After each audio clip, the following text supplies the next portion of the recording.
오늘 본문에 등장하는 세례 요한, 본문의 전체적인 정황을 살펴보면 예수님과 경쟁 관계에 들어설 수 있는 그런 상황입니다. 자, 세례 요한도 세례를 주고 있고 예수님도 세례를 주고 있습니다. 세례 요한도 회개하라 천국이 가까웠느니라 설교하니 예수님도 회개하라 천국이 가까웠느니라 설교했습니다. 같은 우물을, 같은 강물을 마시는 그런 관계에 예수님과 세례 요한이 처해 있는 것입니다. 얼마든지 경쟁 관계가 성립될 수 있는 상황입니다. 그런데 우리가 인간적인 관점으로 비교를 해보면 세례 요한과 예수님, 인간적으로는 요한이 더 우위에 있는 것 같습니다. 먼저는 그 집안 배경을 보면은 예수님은 목수 출신입니다. 이스라엘 사회에서 비교적 천하게 여겨지는 직업이었습니다. 반면에 세례 요한은 우리가 알듯이 제사장 집안이었습니다. 이스라엘 사회에서 존경받는 그런 위치가 있는 그런 집안이었죠. 그래서 그런지 예수님이 자기 고향에서 설교할 때 마을 사람들이, 예수님을 알았던 사람들이 저 목수의 아들 아니냐, 목수 주제에 설교하냐, 그러고는 배척하고 벼랑 끝으로 내어 몰려고 그랬습니다. 반면에 세례 요한이 태어나는 과정을 보면 그 집안 사람들이나 마을 사람들이 다 관심을 가지고 또 요한의 이름 짓는 일에 대해서 관심을 모았던 것을 알 수 있습니다. 집안 배경에서 비교가 되지 않습니다. 또 두 번째로 세례 요한은 예수님보다도 나이가 6개월 더 많았습니다. 예수님의 어머니 마리아와 세례 요한의 어머니 엘리사벳은 친족 관계에 있다고 할 수 있습니다. 그러니까 예수님은 세례 요한의 외가 쪽의 친척 동생에 해당되었습니다. 유대 사회는 서열을 굉장히 중시 여겼습니다. 나이가 중요했습니다. 그러니 예수님은 6개월 차이지만은 깍듯이 집안의 친척 형님인 세례 요한을 이렇게 인정하고 또 높여줘야만 되는 상황이었습니다. 또 세 번째로 세례 요한은 오랜 경건의 훈련을 가졌음을 알 수 있습니다. 마가복음 1장 6절은 세례 요한을 이렇게 소개합니다. 요한은 낙타 트롯을 입고 허리에 가죽띠를 띠고 메투기와 석청을 먹더라. 요한이 공적인 사역으로 나서기 전에 오랜 시간 광야 빈들에서 철저한 금욕과 경건의 훈련을 다졌다는 사실을 알 수 있는 대목입니다. 그러나 예수님은 공생애를 시작하기 직전에 40일간 금식했던 것 외에는 또렷한 그러한 경건의 훈련을 했던 흔적들이 보이지 않습니다. 그저 한 집안의 장남으로서 아버지의 가업인 목수 일을 통해서 가족을 부양하고 돕는 일에 묵묵히 매진했던 것을 알 수 있습니다. 네 번째로 세례 요한은 예수님보다도 훨씬 먼저 사역을 시작했습니다. 성서학자들의 연구에 의하면 예수님이 30 나이에 공적인 사역을 시작했을 때 이미 세례 요한은 3, 4년 정도 사역을 앞서서 행했던 것이라고 추정하고 있습니다. 자, 그러다 보니까 예수님이 등장할 당시에 세례 요한의 이름은 전국적으로 그렇게 명성을 떨쳤습니다. 심지어 당시에 권력자라고 할 수 있는 헤롯 왕조차도 세례 요한의 영향력에 대해서 두려워할 정도로 그렇게 막강한 영향력을 갖습니다. 많은 사람들이 요한이 세례를 베푸는 자리 요단강가로 구름대처럼 몰려왔습니다. 또한 세례 요한의 설교는 아주 강력한 영향력을 가졌습니다. 많은 사람들이 그 설교에 반응을 했고 심지어 당시에 부패했던 사람이라고 대표적인 계층의 사람들이 세리와 군인들인데 그들 중에서도 다수가 요한의 설교에 찔림을 받아가지고 회개하고 세례를 받는 일이 있었습니다. 이런 그의 유명세와 감화력을 사람들이 보면서 어쩌면 이 세례 요한이 우리가 그토록 오래 기다려왔던 메시아, 그리스도가 아닐까 생각하기에 이르게 됩니다. 이와 같이 인간적인 관점에서 서로 비교 평가를 해보면 세례 요한은 모든 면에서 예수님보다도 훨씬 더 앞선다고 생각할 수도 있겠습니다. 그런데 공교롭게도 지금 세례 요한도 예수님도 서로가 보이는 가까운 곳에서 제자들과 함께 동시에 세례를 베풀고 있습니다. 그러자 요한의 제자들이 26절에서 이렇게 말하고 있습니다. 그들이 요한에게 가서 이르되 랍비여, 선생님과 함께 요단강 건너편에 있던 곧 선생님이 정언하시던 이가 세례를 베풀매 사람이 다 그에게로 가더이다.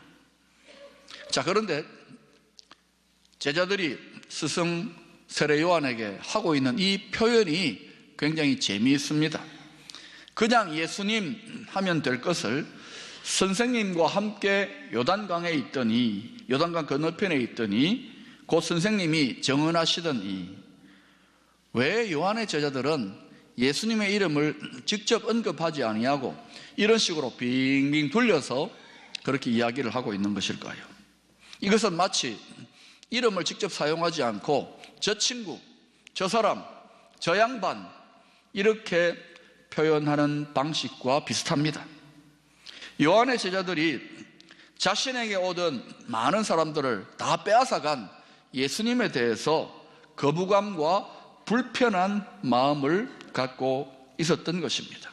그래서 예수님의 이름을 입에 담기조차 싫어했던 것이 아닌가 생각됩니다. 그 이유는 바로 비교의식과 경쟁심 때문이었습니다. 예수님이 나타나기 전까지만 해도 우리 스승 세례 요한이 스타였는데 예수님이 나타나자 완전히 상황이 뒤바뀌어진 것입니다.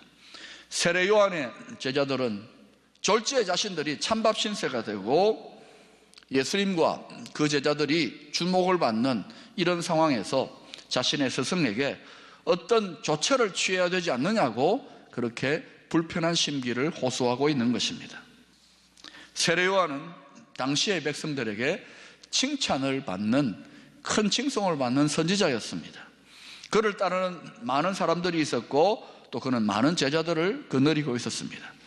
그런데 예수님이 등장하면서 상황이 바뀌어져서 많은 사람들이 예수님을 따라갑니다. 심지어 자신의 제자들 중에서도 예수님을 따르는 자들이 있습니다. 이런 상황에서 제자들의 요청은 이런 것입니다. 선생님, 이대로 가면 우리 사역은 문 닫습니다. 뭔가 지금 당장 조치를 취해야 되는 것 아닙니까? 우리가 일반적으로 이런 상황을 겪게 되면 다 정도의 차이는 있지만 마음이 불편할 것입니다. 그리고 비참해지고 왠지 모르게 마음이 싱숭생숭 흔들리게 될 것입니다. 그런데 놀랍게도 본문의 세례 요한은 전혀 흔들리지 않고 있습니다. 그는 27절에서 담담하게 이렇게 대답하고 있습니다. 요한이 대답하여 이르되 만일 하늘에서 주신 바 아니면 사람이 아무것도 받을 수 없느니라. 요한의 대답의 의미는 이런 것입니다. 사람이 많이 모이는 것도 사람이 떠나가는 것도 다 하나님의 주권, 하나님의 손에서 일어나는 일이다. 그는 자신의 인생에 대한 철저한 하나님의 섭리하심을 믿었던 것입니다. 하나님의 주권에 대한 철저한 믿음이 요한으로 하여금 파괴적인 경쟁심과 비교의식의 덫에 빠져들지 아니하고 자유할 수 있게 해준 것입니다. 시편 75편 6절 7절에 이런 말씀이 나옵니다. 무릇 높이는 일이 동쪽에서나 서쪽에서 말미암지 아니하며 남쪽에서도 말미암지 아니하고 오직 재판장이신 하나님이 이를 낮추시고 저를 높이시느니라. 사람을 높이고 낮추는 것, 모든 인생의 생사화복, 이것이 전부 다 재판장이신 하나님의 주권, 하나님의 섭리하심에 달려있다는 것. 여러분, 이것을 믿습니까? 이 철저한 섭리신앙으로 무장할 때에 우리는 이러한 비교의식과 경쟁심의 시험에서 빠져나올 수가 있는 것입니다. 어느 교회 순장님의 아들이 고3이었습니다. 그런데 그 순장님의 또 섬기는 순원들도 두 사람 다 딸이 고3 수험생이었습니다. 그러니 이 공통분모를 가진 이 세 분의 순모임이 이루어질 때마다 이들은 간절하게 서로를 위해서 또 자녀를 위해서 합심하여 기도했습니다. 그렇게 간절히 기도한 끝에 연말에 이제 결과가 나왔는데 순원들의 두 딸은 합격을 하고 순장님의 아들은 똑 떨어지고 말았습니다. 자, 이렇게 되고 보니 순모임으로 모일 때 두 순원이 이 순장님 눈치가 보이니까 마음껏 기뻐할 수도 없고 참 이렇게 힘든 것입니다. 그리고 이 일이 있고 난 다음에 순모임으로 모이는데 이전과는 달리 영 분위기가 어색하고 좀 이상해지는 것입니다. 그래서 순장님이 이 문제를 놓고 깊이 기도하는데 자기 마음에 이 문제를 풀 수 있는 사람은 자기 자신이라는 것을 깨닫게 됩니다. 그래서 그 다음번 순모임 때에 순원들을 자기 집으로 초청해가지고 잔치상을 차려놓고 순원들의 두 딸의 대학 합격 축하 잔치를 열어주었다고 합니다. 그러면서 자기 아들이 떨어진 것에 대해서 시험 들지 아니하고 또 순원들의 두 딸이 합격한 것 질투하지도 아니하고 진심으로 축하하고 기뻐해 주었다고 합니다. 자, 그러니 그 모습을 보고 두 순원들이 다시 한번 감동을 받고 존경을 하게 되었다는 것입니다. 그래서 계속해서 순모임으로 모일 때마다 이들은 서로 격려하며 기도하기에 힘썼는데 그 다음 해에 이 순장님의 아들 또한 대학에 합격하게 되었다는 것입니다. 자, 이 순장님의 모습이 참 멋집니다. 이런 영적인 성숙이 교회의 섬김 가운데에 풍성하면 얼마나 좋겠습니까? 만약에 이런 일이 저와 여러분에게 일어난다면 여러분은 어떻게 반응할 것 같습니까? 하나님, 제가 순장으로 섬겼는데, 제가 더 많이 기도하고 더 많이 섬겼는데 왜 우리 아들은 하필 똑 떨어집니까? 이럴 수가 있습니까? 불평하고 원망하지는 않을까요? 그전까지는 멀쩡하던 관계가 비교와 질투심으로 인해서 소원해지고 힘들어지지는 않을까요? 또 하나님을 섬기는 기쁨을 빼앗긴 채로 섭섭한 마음, 비참한 마음에 사로잡혀가지고 섬기던 사역조차 중단해버리는 일들은 일어나지 않을까요? 좀처럼 극복하기 쉽지 않은 교묘한 시험입니다. 신앙생활의 풍성함, 하나님을 섬기는 뜨거운 열정을 무너뜨리는 작은 여우들이라고 할 수 있습니다. 오직 하나님께만 초점을 맞추게 될 때에 이러한 얄궂은 우리 마음의 장난질에서 자유할 수가 있게 될 것입니다. 더 나아가서 28절에서 요한은 이렇게 말하고 있습니다. 내가 말한 바 나는 그리스도가 아니요 그의 앞에 보내심을 받은 자라고 한 것을 증언할 자는 너희니라.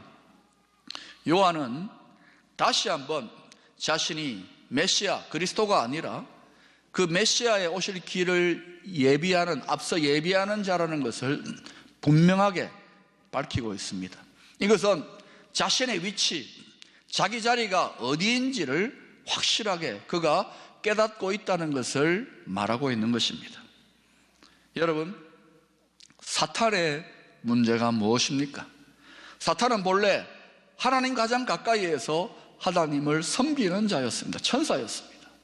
그런데 그가 자기 위치를 망각하고 하나님과 경쟁하며 비교하려고 하다가 결국은 자기 자리를 벗어나 버리고 말았습니다. 그래서 사탄이 되고 만 것입니다. 이러한 사탄, 인간들을 죄로 유혹할 때 다 그 유혹의 본질은 뭐냐 하면은 자리에서, 자기 위치에서 벗어나라는 것입니다. 첫사람 아담과 하와 에덴 동산의 낙원에서 잘 살고 있는데 이 과실을 먹으면 내 눈이 밝아져서 하나님과 같이 될 것이다. 하나님과 비교하게 만듭니다. 그 결과로 자기 자리를 벗어나게 되죠.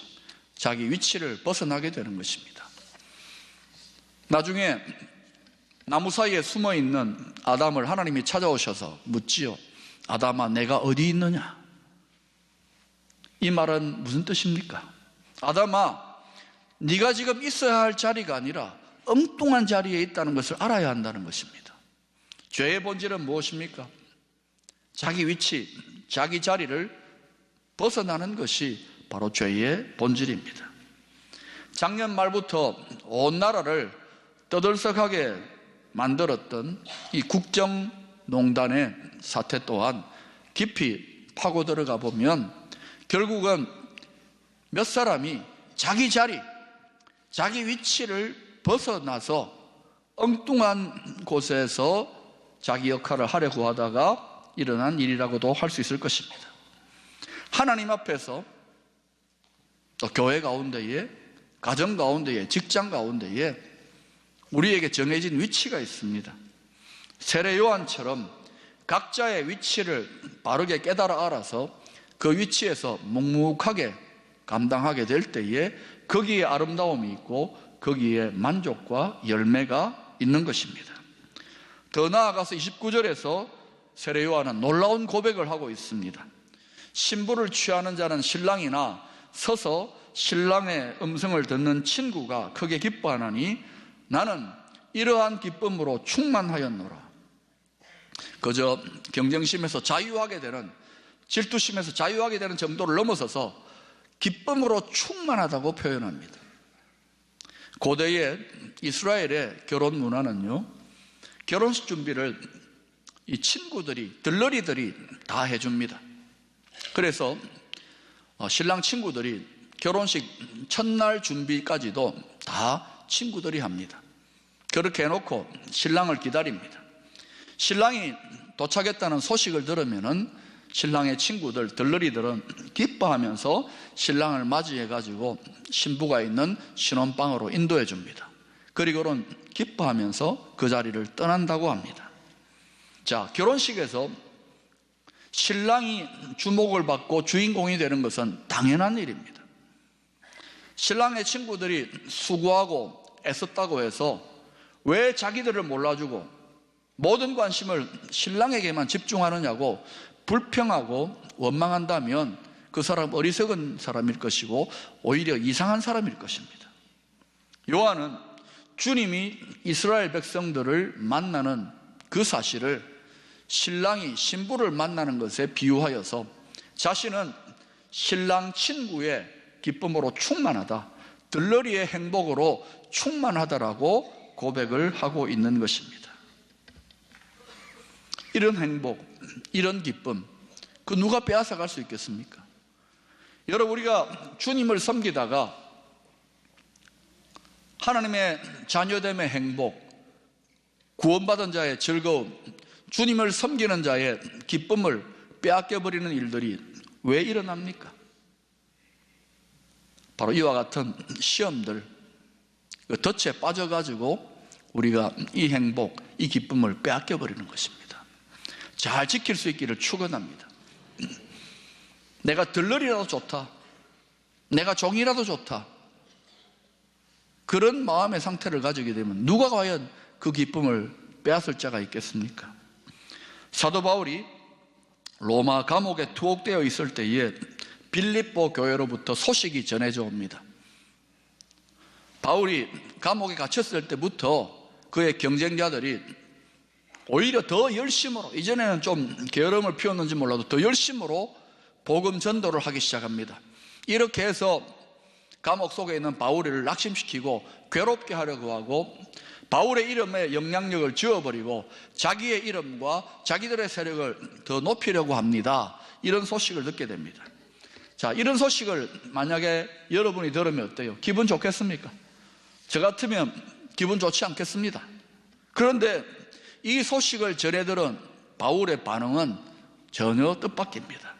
빌립보서 1장 17, 18절에 바울의 반응이 나타나 있습니다. 여러분 읽어보십시다. 시작. 그들은 나의 매임에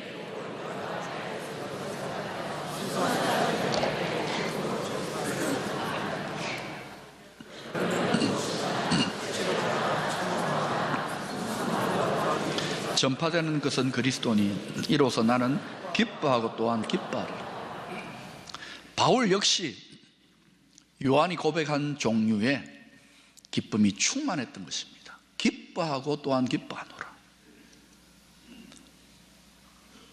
주목을 받아야 될 분, 주인, 신랑이 다른 분이 아니라 바로 그리스도라는 것이죠. 그분이 더 알려지고 그분이 더 주목받게 되는데 내가 잃을 것이 뭐 있느냐 하고 여전히 기뻐하고 기뻐했습니다. 기쁨을 빼앗기지 않았어요. 나름대로 기대하고 바울이 열받고 실망하고 낙심할 것을 숨어서 지켜보았던 사탄의 그 마음이 여지없이 무너뜨려지는 통쾌한 승리가 나타나는 것입니다. 바울 역시 주님께 집중함으로 기쁨을 빼앗기지 아니하고 충만한 종의 행복, 들러리의 기쁨으로 만족했던 것입니다. 이 기쁨에 더하여 세례 요한은 30절에서 자신의 제자들에게 더 놀라운 고백을 하고 있습니다. 그는 흥하여야 하겠고 나는 쇠하여야 하리라 하니. 이를 직역하면 이런 뜻입니다. 그분은 커져야 하고 그러나 나는 작아져야 합니다. 교회 안에는 대개 두 종류의 신앙인들이 있는 것 같습니다. 한 종류의 분들은 예수를 믿어서 자기가 흥해야 되겠다는 생각을 절대 포기하지 않습니다. 이들의 구호는 이런 것입니다. 그는 흥하여야 하겠고 예수님 흥하는 거 좋아요. 그러나 나도 또한 흥해야 하리라. 이들은 예수를 믿어서 구원받고 기도 응답을 받고 축복받고 평안을 누리고 복되고 행복하게 살아가는 것, 그것이 신앙의 궁극적인 목적입니다. 이런 사람들은 예수를 믿는 믿음 때문에 핍박을 받거나 시험에 들거나 또는 희생을 해야 되거나 낮아져야 되는 상황이 다가오면 좀처럼 견디지를 못합니다. 시험 들어서 원망하고 불평합니다. 왜 나를 계속해서 흥하게 하지 않느냐고 하나님께 따져 물을 것입니다. 그러나 또 다른 부류의 신앙인들이 있습니다. 이들은 세례 요한처럼 예수를 위하여 필요하다면 기꺼이 작아질 수도 희생할 수도 쇠할 수도 있습니다라고 고백하는 사람들입니다. 억지로가 아니라 기쁨으로 자원함으로 사랑하는 이를 위하여 기꺼이 작아지고 희생할 수도 있습니다라고 고백하는 사람들이에요. 한번 따라 하실까요? 사랑하는 주님을 위해서라면 나는 기꺼이 작아질 수 있습니다. 여러분, 오늘 이 고백을 여러분 집으로 돌아가는 자리에서 곰곰이 한번 곱씹어 보십시오. 주님을 위해서라면 나는 기꺼이 작아질 수도 있습니다. 저는 이 고백이 우리 모두의 신앙 고백이 될 수 있기를 축원합니다. 그리할 때 우리 주님은 우리를 통하여 더 크게 영광 받으실 줄로 믿습니다. 사도 바울 역시 빌립보서 1장 20절 21절에서 세례 요한과 같은 위대한 신앙 고백을 하고 있습니다. 나의 간절한 기대와 소망을 따라 아무 일에든지 부끄러워하지 아니하고 지금도 전과 같이 온전히 담대하여 살든지 죽든지 내 몸에서 그리스도가 존귀하게 되게 하려 하라니 이는 내게 사는 것이 그리스도니 죽는 것도 유익함이라. 죽는 것도 유익함이라. 그는 흥하여야 하겠고 나는 쇠하여야 하리라. 본질상 동일한 고백이 아닐 수 없습니다. 비교의식과 경쟁심은 우리 신앙의 행복과 풍성함을 빼앗고 교회를 무너뜨리기 위하여 원수 사탄이 가장 즐겨 사용하는 강력하고도 교묘한 무기라는 것을 알아야 합니다. 열심 있는 믿음을 가진 성도들이 이 무기의 덫에 걸려들어서 얼마나 많이 고통하고 시험에 들었던지요. 아담과 하와도 이 유혹에 무너졌습니다. 동생 아벨을 죽인 가인의 범죄도 여기에 있습니다.